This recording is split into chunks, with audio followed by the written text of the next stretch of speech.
بسم الله الرحمن الرحيم، والصلاة والسلام على أشرف الأنبياء والمرسلين نبينا محمد الهادي الأمين. درسنا اليوم بعنوان تنمية البنية الأساسية، وسوينا له بنك أسئلة لبعض الأسئلة الهامة في هذا الدرس لكي تساعد أبنائنا الطلاب على حفظ أهم النقاط في الدرس.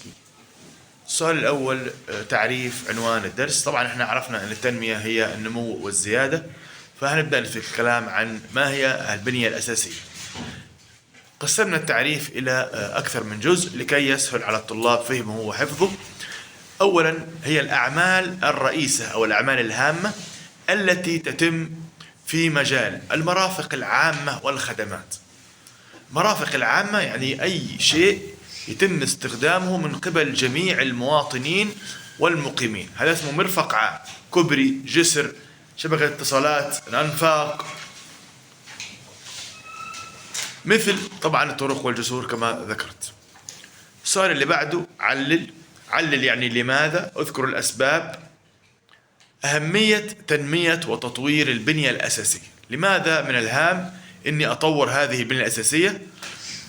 لأن هذه البنية الأساسية من طرق وكباري ومواصلات واتصالات ومواني ومطارات تسهل الحياة العامة وتخدم المجتمع والاقتصاد.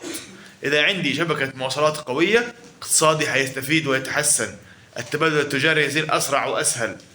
إذا عندي شبكة اتصالات قوية غير طرق ومواصلات، كمان التبادل التجاري والاقتصادي والتعليمي حيصير أسهل وأقوى وأفضل لخدمة المواطنين والمقيمين.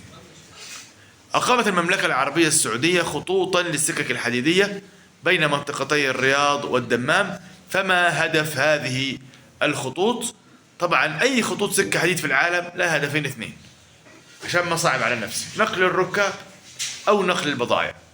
القطار هدفه يسهل على حياة المواطن، وسيلة سفر آمنة وسريعة للراكب أو للبضائع. السؤال اللي بعده، من هي الجهة المسؤولة عن تنمية وتطوير مرفق الاتصالات وتقنية المعلومات؟ الاتصالات، الهاتف، مين مسؤول عنها؟ هيئة الاتصالات وتقنية المعلومات. هيئة اسمها الاتصالات وتقنية المعلومات. السؤال الخامس، ما هي أهمية أو علل مد خطوط الهاتف وخطوط الاتصالات الرقمية؟ طبعا هذه من مهام هيئة الاتصالات. ما الهدف من مد هذه الخطوط وتطويرها؟ دائما تساعد على التواصل للمواطنين والمقيمين.